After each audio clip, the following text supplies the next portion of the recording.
Welcome along to Point Blank Music School here in London, where today I am joined by a very special guest, Yoad Nevo, for this week's edition of Friday Forum Live.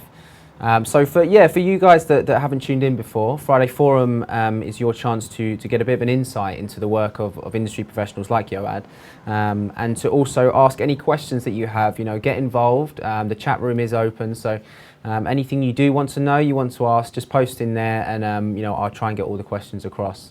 So yes, Yoad is a London-based producer, mixer, and is known for his work with the likes of Goldfrapp, of Moby, Pet Shop Boys, Air, just to name a few really. He's also the owner of Nevo Sound Studios, and is also the kind of co-inventor for lots of Waves products, lots of the plugins that you've probably seen before here at Point Blank. So yeah, welcome along. Thanks. Yeah, thanks for coming down. I mean, the kind of first thing that kind of spiked my interest when this kind of opportunity came up was your kind of dual personality or dual role as a producer or mixer on the one hand, and then on the other hand a kind of developer or even inventor of lots of the Waves products. I mean, how does that kind of those two sides of yourself work together? I keep asking myself that question, but it's very interesting. The work with Waves is very creative. It's very different from the production and mixing work, which obviously is very creative, but in a totally different way. Yeah. I love the sort of mixture of these two worlds because it keeps me on my toes. With regards to all the new technologies, so many great and very clever people in Waves, which I get to interact with, and we kind of have arguments, and sometimes it can really get very emotional. Yeah, but we're talking about algorithms and stuff like that, and signal path and design and all that. It's very exciting. I love that kind of geek world, but I love obviously the production and mixing in the real world. And I think that I'm kind of one of Waves' links to the real world. Right, okay. I was going to say, there's not too many people doing the double, leading that double life, really. No, I don't think so. And for me, I've been working with Waves for a very long time, since '96. So I'm kind of, very much part of the infrastructure of the company, I would say, in that role of, which is kind of hard to define, because like you said, I invented a few patents that we applied in some of the products, but I also design a lot, involved with the design of all the products, really. And most recently the synth, the Element, which are our first synth, which was a very exciting project. Yeah, I think a lot of people are very excited about it. It's a wicked synth, and it was so much fun to work on it, and is it a slightly new kind of way of working when it comes to the synth? Yeah, because up till now we were basically producing processors, really. Yeah. And now when we're talking about synth, it's more the actual creation of the sound, and which has a tighter link to production, to songwriting, to stuff which is creative on an even wider, I guess it's kind aspect. Of right in the middle of the creative process, whereas perhaps the mixing stage comes slightly later. This is kind of right at even at the bread start. and butter, absolutely. Yeah. It's very exciting. So to kind of take things back slightly, prior to Nevo Sound Studio, you were working at a few different places, Townhouse and Olympic Studios. Yeah. I was going to ask about the difference of the ways of working back then, on the studio environment back then to now. Very different. When I started back in Israel, in Tel Aviv, quite a few years ago. I wouldn't say how many, but, and I started working in a totally analog environment. I mean, that's how it used to be. And gradually, the introduction of computers into the infrastructure of the studio environment. So I witnessed that, and you know, and then I joined Waves. So it was a kind of very linear process for me, whereas to other people who started in the digital era, it's totally different. So I feel very lucky to have been a part of, you know, 2-inch tape, cutting tape, mixing. The best of both worlds. Well, I feel that now I have an environment which is the best of both worlds, really, at Nevo Sound and in other places as well, because you have all the benefits of mixing in the box, you know, being able to store and record your session in an instant, whereas in the old days you had to actually manually. It takes about 2.5 hours to record the desk manually. Not to mention the outboard and the patch and all that. So, yeah, a lot of benefits there. But with the facilities of the analog desk, which I'll talk about this hybrid sort of method of working a bit later. But yeah, even when I started working at the townhouse in 98, 99, I think. And it was still an analog environment. There was Pro Tools on the side, and but it wasn't as integrated into the session as it is now, where it's the basis of everything. Obviously, you know, the DAW. Most definitely, you know, it is the kind of most integral thing, I think, you know, nowadays, really. And to talk about Nevo Sound for a minute, just kind of talk us through, you know, when you kind of initially set up the studio and you know, how it's evolved, really. I was based at the Tana Studio. I had my room there, which was kind of a, you know, quite an elaborate project room, but that's where it was. And then I used to mix upstairs, so I used to prepare the sessions and do the programming downstairs, and then use one of the rooms. Studio 1 was my favorite, and Studio 4 and Studio 2. You know, great facility, really amazing. And unfortunately, it was shut down. I think it was 2007 or something like that. And then I was actually forced to go out and build a studio, and that's when I started to look for locations to build Nevo Sound. And I'm there ever since, and yeah, I love it. And I'm very sad that Townhouse has closed down, but I'm happy for the opportunity that I had to actually go and build a proper large-scale studio from scratch.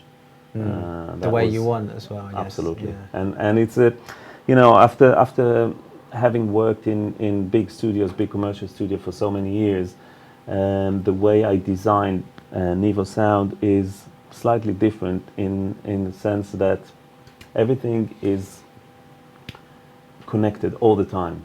So the drum kit is mic'd up, the vocal, there are 4 vocal mics ready to go, guitar mics, all the synths. I have quite a few analog synths, they're all hooked up. So there's no setting up. You know, I used to hate setting up all the time. For drums, for this, for that, and now it's like, it's really amazing. You just go in, drums, okay, just select the inputs on Pro Tools or Logic or whatever. That aids the creative process so much, doesn't it? Yeah, it's priceless. That and then it all goes through this amazing Neve desk, and it just sounds amazing, and it's so easy, and you know, it's almost too easy, really. But I guess that I paid the price. You know, I stayed the long nights, and I used to set up mics, and yeah, absolutely. So I feel like I deserve to enjoy it now. Most definitely. And how about the desk itself? You know, it's something that I'm sure lots of guys out there, you know, have a great interest in. The desk is is quite a unique desk. It's actually, let me show a close-up picture. It's actually made out of two desks that I managed to find very rare early 80s classic Neve desks, but with a twist because they have dynamics on every channel. Okay. So if I'm not mistaken, that's the first model to have dynamics as a predecessor to the VR series. But it's still, the technology is still the old school Neve module-based Class A circuitry. Right. So it's very, very unique desk, and yeah, it's quite amazing. And most recently, as I'm sure some people know, we modeled it for a Waves product called the NLS, which is stands for non-linear summing, along with Spike's SSL desk and Mike Hedges' EMI old desk.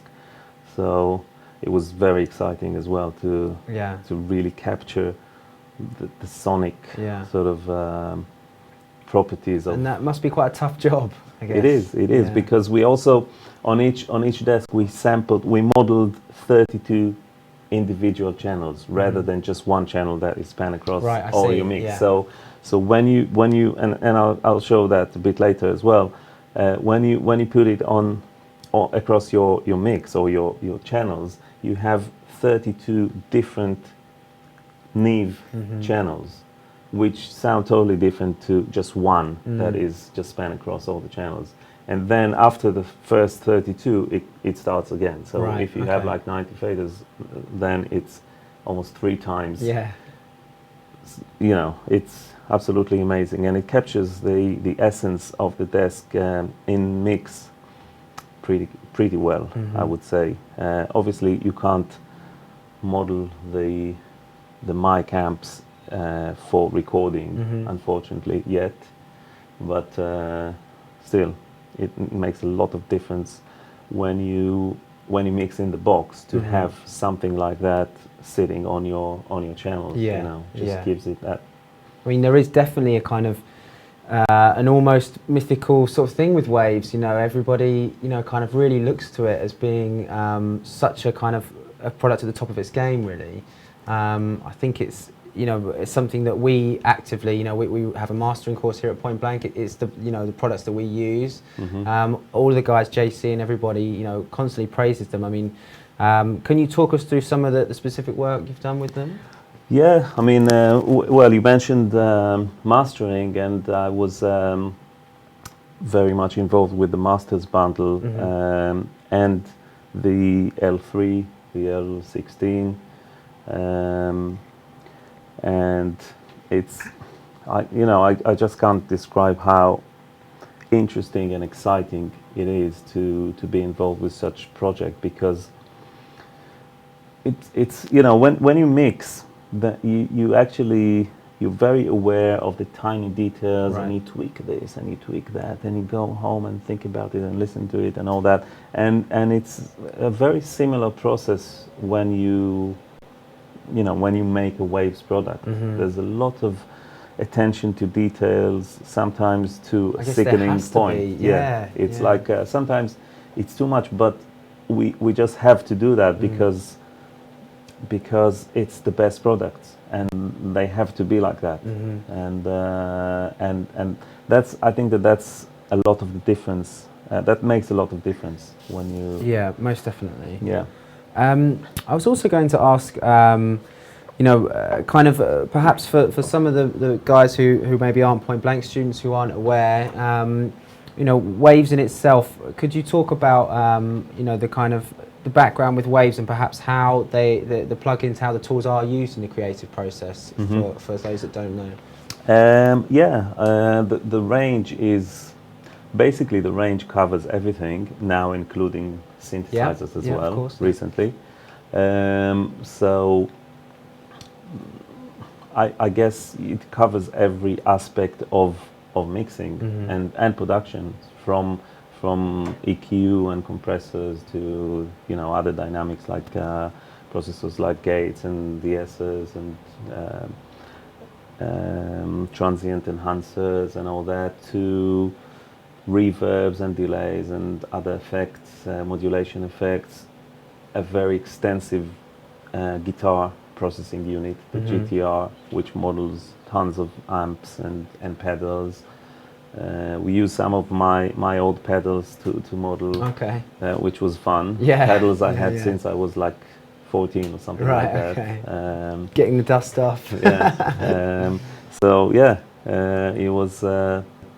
I mean, basically, and then a lot of modeling processors. And recently, the Red series, the famous Abbey Road Magic mixers, you know, which we modeled, which I'll show in a minute, which sound amazing as well. So yeah, very very large range, and I think over 130 plugins, which yeah, it's quite a lot.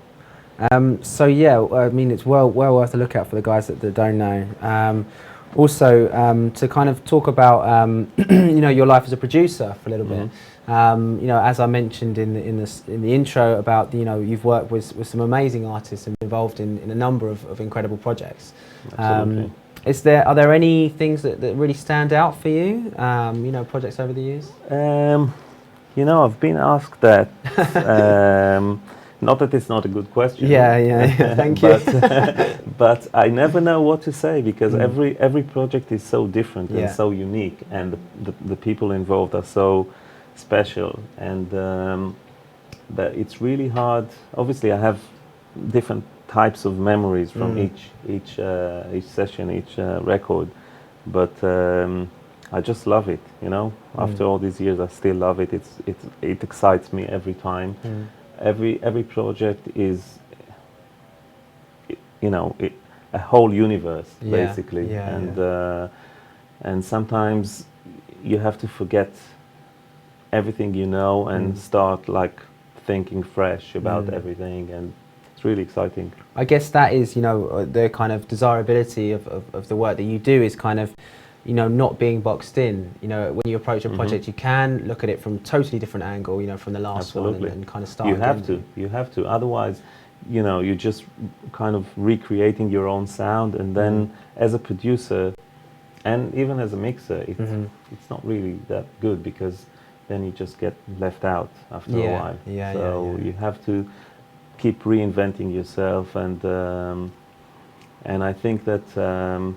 My angle has always been, although I'm a guitarist and a musician, and that's how I started, but my angle, that's how I started as a kid, but since I was 17, I was working in the studio, so the kind of technical side of things was always like hand in hand. Right.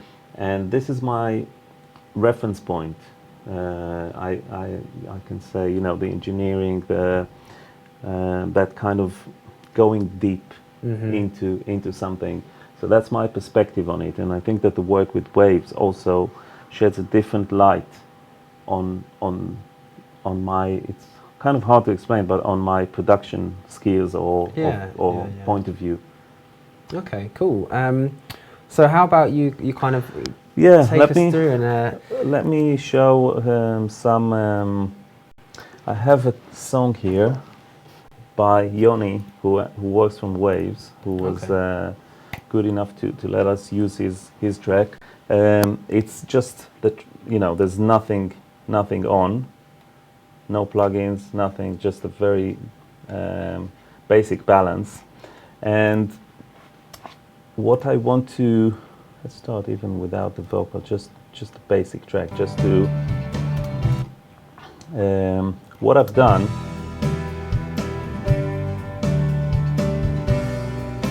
So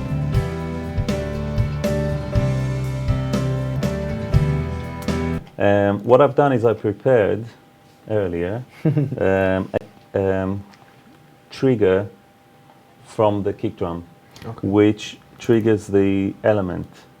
So if you listen to it, it sounds like that.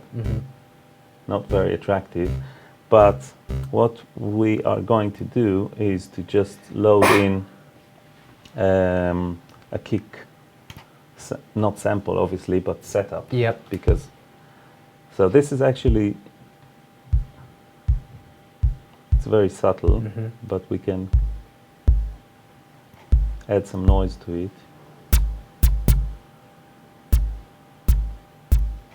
And then cut off some of the low end and boost. I just want to add something to the kick. I just want to experiment and try to create a more electronic version, slightly more electronic version of this, you know, classic rock track or rock ballad. So with the kick, it's already sounding and then different, and then I can extend the decay and the release. Add some reverb.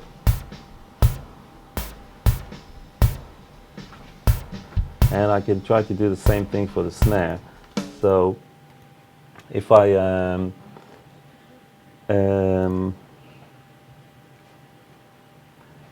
can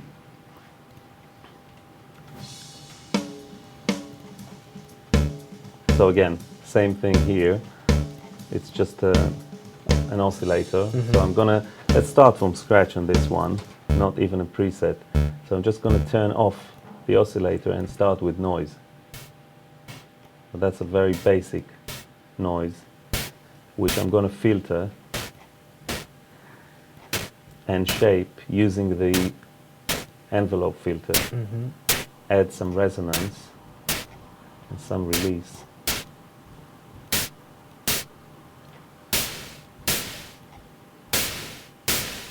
Something like that, and then I can actually distort it a little bit, make it more substantial, and add some chorus to make it stereo. And then if we listen to that with the snare, obviously it's too loud, and with the kick. So already we have something that was very dry and unprocessed. Already we have something which is, maybe we can go back to the kick and tweak it a little bit because it sounds too, yeah, it almost sounds like a room, you know, very, in sort of a funny way. And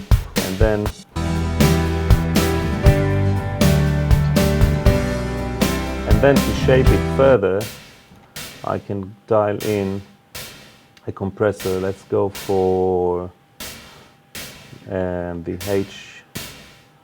Actually, let's go for the Nevo compressor. That would be good.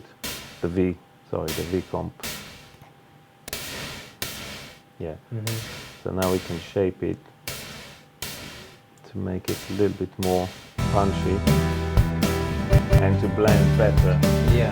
With and then we can go back to the kick and start processing a little bit. Obviously, a really good processor is the SSL channel. By the way, all the presets, actually on most of the plugins, the default presets are my presets, and I have to say that on the SSL I can almost do it like blindfolded because I know it so well. I just dial it in. Yeah, so already we can gate it.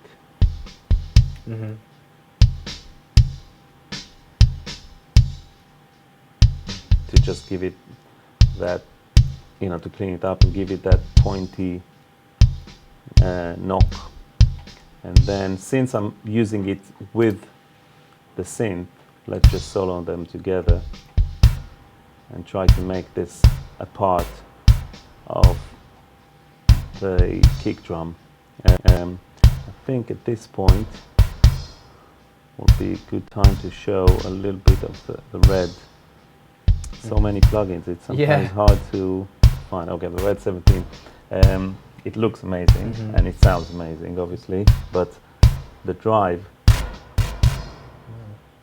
is really cool. It's really crunchy, and yeah, that sounds really good. Yeah. So yeah, but it's a little bit too bright. So it's too noticeable. You can dull it up a little bit and beef it up. And then obviously the kick is very punchy. We need to do a similar thing to the snare drum. So let's take the G channel now, the SSL G channel, which the EQ on it is slightly more kind of present. And so again, my presets, you know, my sound of snare immediately, which I like, obviously. Now, one thing to mention is that, you know, you see it clipping here, but since we work in a floating point environment, that means that the cumulative clipping can be addressed by the master fader. So even though the channel seems to be clipping, it actually isn't. But the clipping actually occurs on the D2A converter. Right. So because up till then it's all 32 bit floating point, which can handle that sort of extra gain. So if I lower the master fader, then I will stop the clipping. But a nicer, neater way to do that will be to just, since I have so little faders and no automation at the moment, to just go, and at this point it's worth like checking one fader which is set to 0, and then you know exactly by how much you lower it. So I think maybe 3 dB. Yeah, and then I think the kick is too loud anyway. Well, maybe we need a little bit more, because we will, once we'll process the other tracks, then yeah, something like that. And then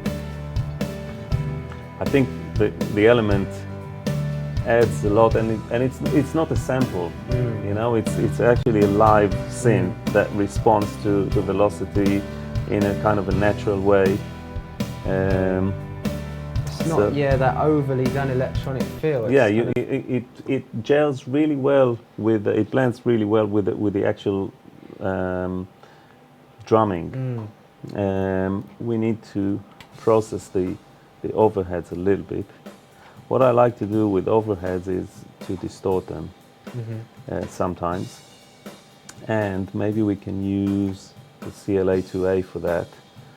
So I'm just gonna, so like I said, if I push the gain really, really hard on that, it will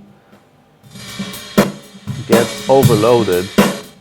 But since we're in floating point, I can lower the fader and it will stop, it will actually not clip. But I'm going to use another compressor which will sound more suitable for this drum kit, and I'm going to use the SSL master bus compressor.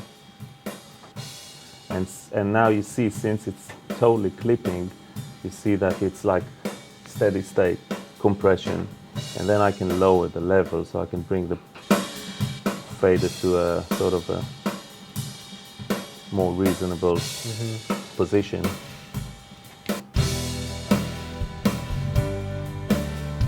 So that gives a nice sparkle. But still, it's, you know, on its own it sounds very harsh and distorted, but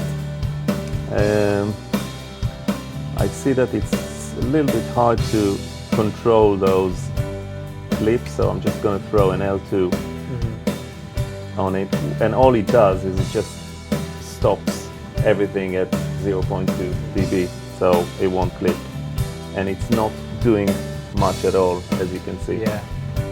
Yeah, less than a dB, I would say, but at least we know we're in the zone.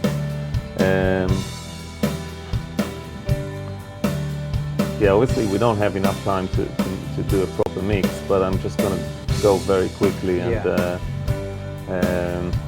for the bass, I love the CLA3A. I can just go even more. You just bring out the warmth in it. Yeah, it's really an amazing processor. It gives it, it adds a lot of presence to the bass right away. And let's go for the acoustic guitar. And for this, it sounds very natural and nice and clean, but for me it's sounding a little bit dull. So I can use the oral exciter, which already brings it to life. It's amazing how you can almost pick up only the, you know, the plectrum sort I think of. yeah, you can hear the differences, can't you? You know, it brings out the individual strings yeah, exactly, and plucking. Yeah, and normally Q wouldn't do that in the same way because it would just brighten the whole thing and make it smaller and kind of more nasty sounding. And this keeps the warmth and the wideness of the sound. So, not to say that we can't EQ it, but I really like, especially on a stereo track, if I load in the API 2500, then I can unlink the channels, and then it will compress each channel individually according to its own dynamics rather than compressing the whole thing. And since these are double track guitars, so it's actually two different guitars merged into a stereo track. So you process them individually now? Yeah, in terms of compression, which is what I want. I want to use the same EQ on both. I want to use the same FX oral exciter, which is dual channel anyway, so there's no interaction between the channels. But for compression, a stereo compressor will be linked, and here I can control the amount of link, so I can go 50%, and then it's half link. So the gain of one will affect the other, but not totally. So it's not like mono sidechain, it's actually mixed sidechain, if you like, or go individually. And if I lower the attack, I can really control, you know, I can really make it, it almost sounds like there's more intention in the playing. You know what I mean? It gives it a little bit. Bring out the strikes. Really. Yeah. And then we can use, again, the red, which is such a beautiful EQ, but let's use the 37 and put it on the pop setting, which is kind of higher on the treble, higher cutoff point. And it's unbelievable how sweet this is sounding. And also here we have two channels. We have channel 1 and channel 2. At the moment, both instances are set to channel 1. But if I flick them to channel 2, sound changes slightly because of the differences in the two different modules that we measured. And what I like to do is to get one on channel 1 and one on channel 2. And then I have like proper real EMI EQs on the acoustic guitars.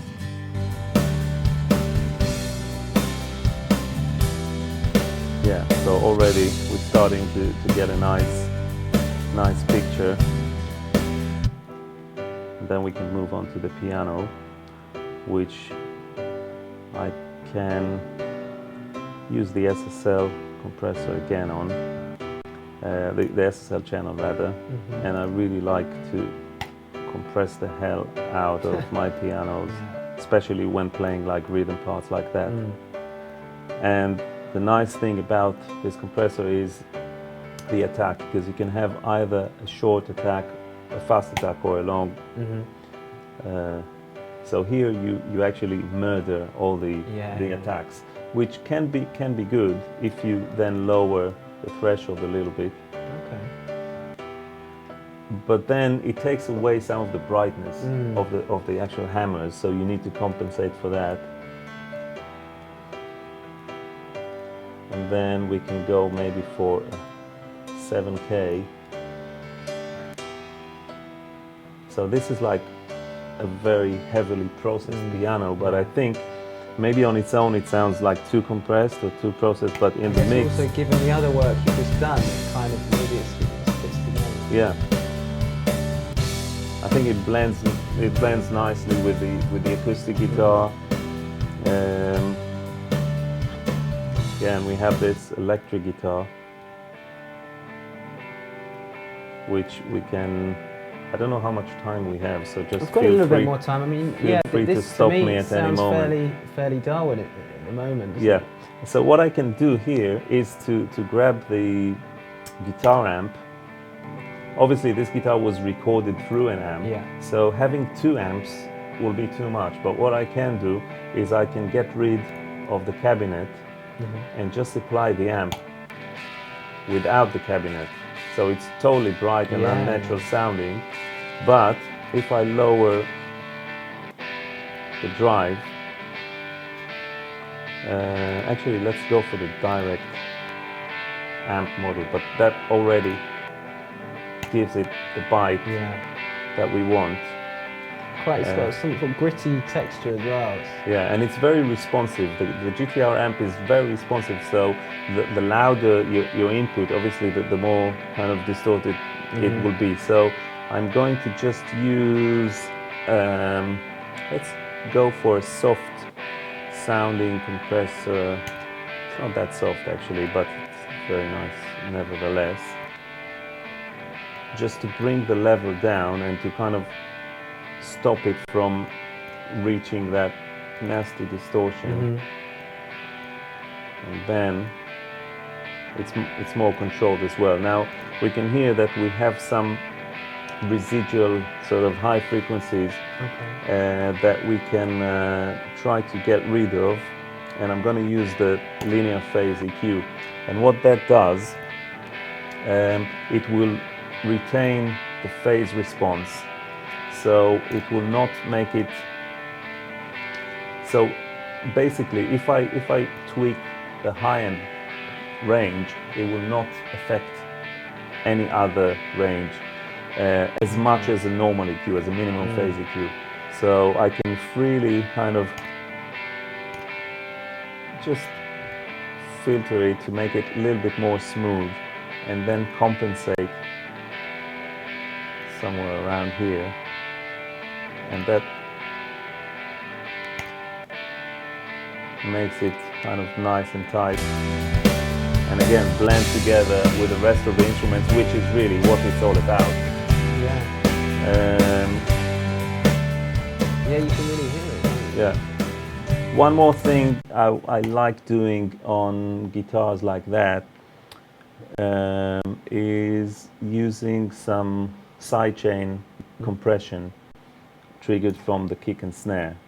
So if I go to the kick and send it to an auxiliary and do the same on the snare, just post fader simple, so it will respond to any changes I will make in the mix further. Then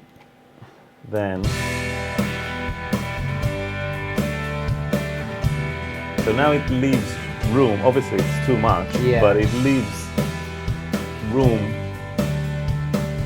for the kick and snare to come through. So it's actually a way of cheating in a way to gain more headroom.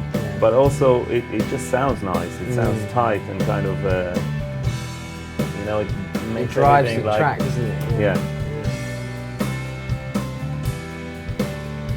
Maybe it's a bit loud.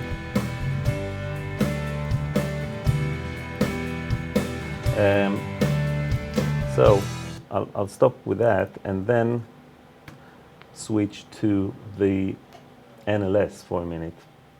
So we got up to here, let's say. So now I'm going to insert the NLS channel plugin, because we have two channels. We have the channel plugin and we have the bus plugin. Okay. To simulate a real sort of desk where you have the channel coloration and then you have the master fader coloration. Right. So it's two separate plugins, but they're linked. So if I load the NLS channel, what it does now, since I selected, I inserted it on a stereo track, but all these tracks are selected, it will load the stereo instance on all the tracks. But then I will go to a mono instance, a mono track, and load the mono one, and then it does the rest. Yeah, it does the rest. So it's two passes. It's not that bad, you know, especially if you had like 150 channels like I normally have in a mix. Now, then I can go to the master channel and load the bus, the NLS bus. And then I'm just going to open randomly 1 and 2, just to show a few things. So now you can see that the preset it loaded is actually preset 14. And that's because it's the 14th instance of plugin that it loaded. If it's a stereo track, it will load like 11, 12, 13, 14, you know. So, and this one loaded preset 17. So this is channel 14, this is channel 17. It does that automatically. But also I can assign it to a group, and it's by default assigned to group number 1. And here on the master plugin, I have access to the group masters. Okay. So now if I tweak group 1, which all of these are assigned to, it will change all those plugins. So now I can switch basically desk type. So now I'm going to switch from Nevo, from my desk, from my Nevo desk, to the SSL desk, and it switches them all to that desk. Okay. Sorry, to the EMI desk, and then I can switch to Spike's SSL desk. So this is a very good way of working, because it's so easy to do. Like, for instance, if I wanted to change the bass and the guitar, if I want to have the bass playing out through a different desk, then I will set the desk to group 2, and then let's say the rhythm guitar, I will set that to group 2 as well, and just to compare, I will leave, you know, 2 of the drums open on this side, okay, so we can see. And then if I go and change the master of group 2 back to Nevo, then I have a Nevo sound on the drums, on the bass and rhythm guitar, while still having the SSL on the drums. Is that something you would do? Is that you normally wouldn't, but we, you know, we do it because we can. So that's, I think that's pretty amazing, especially when you have a large count of a large track count. Having that control has got to be, you know, for someone like yourself, it's got to be pretty amazing, you know, at the click of a button to be able to do that. And so this is really cool feature. And then you can tweak it further. So if I want just to exaggerate for a moment, I can really, let's put the bass and rhythm guitar through the EMI desk, and then I'm gonna really drive them, and then I can compensate by lowering down the level. So I can change the mix, and then I can try an SSL on that with the same settings. So now it's a driven SSL on the bass and the rhythm guitar. So it gives me so much flexibility. If I switch it to the Nevo has so much headroom that it won't distort as much as the EMI. The EMI really distorts well. So that's a really, really cool feature, and I think it's, you know, I have the real thing and I use it. and it's great. But for those of you who don't, then this is a next best thing, really. Most definitely. I think it's it's fantastic to get a look at yourself in work, and to see the plugins used in that way is fantastic. So I think as we reach time, a big thank you for coming down. Thanks for having me. No problem at all. And for you guys out there, make sure you check out obviously the Wave site. Also, if you want to learn a bit more about some of these tools, then as I've said before, we do offer a mastering course here, which actually we have one starting on Monday. So well worth heading over to the website to check out. And in the meantime, a massive thank you, and a big kind of big thank you for showing us how you work, basically. Thanks. And we'll see you very soon. I think we'll be back on next Friday for another edition. And in the meantime, just head over to the Facebook and keep up to date with everything on the blog. And thanks for watching. Bye bye.